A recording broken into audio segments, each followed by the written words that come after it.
अरख के बेरा भइल चलना घाट प पूजन करे। अरघ के बेरा भइल चलना घाट प पूजन करे।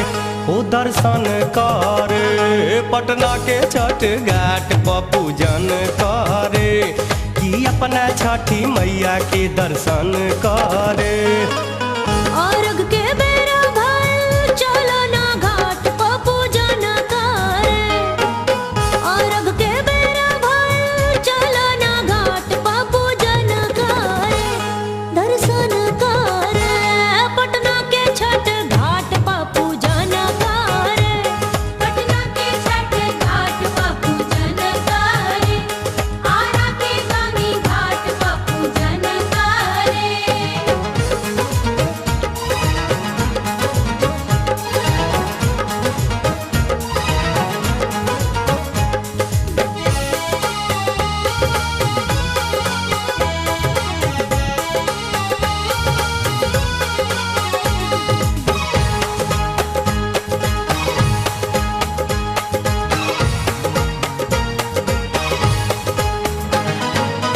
गंगा जी के घाट जुटल बर्तिन के रेला हो।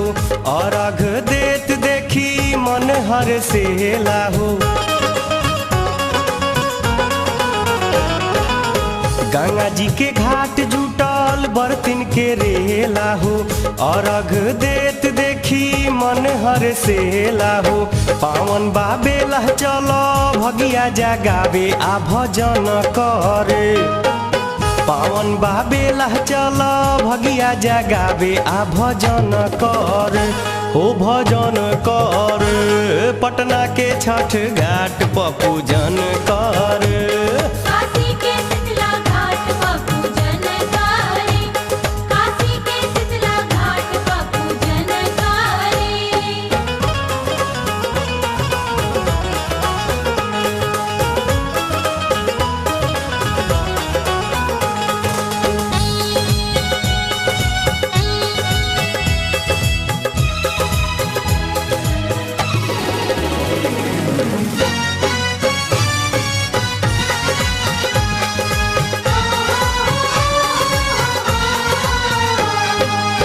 जगमग दियाना से शोभता नगरिया हो।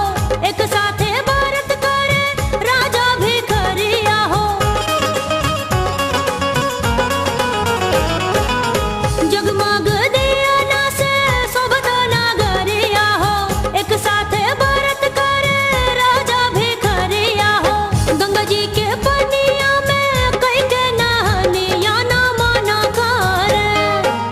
गंगा जी के पनिया में कई के नहनिया ना मना करे। ना मना करे पटना के छठी घाट प पूजन करे। बिहरी के सोन घाट प पूजन करे। बिहरी के सोन घाट प पूजन करे।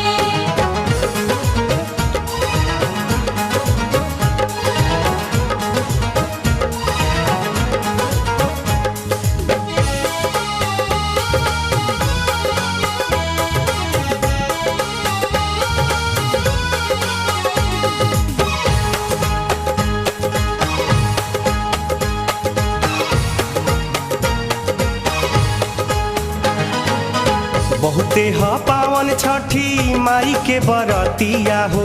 रह के उपासे लोग सहेले ससतिया हो। बहुते हा पावन छठे माई के बरतिया हो। रह के उपासे लोग सहेले ससतिया हो।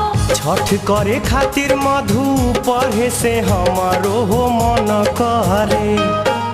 छठ करे खातिर गोविंद पढ़े से हमरो मन करे। हाँ मन करे। चलो ना छठी मैया के दर्शन करे।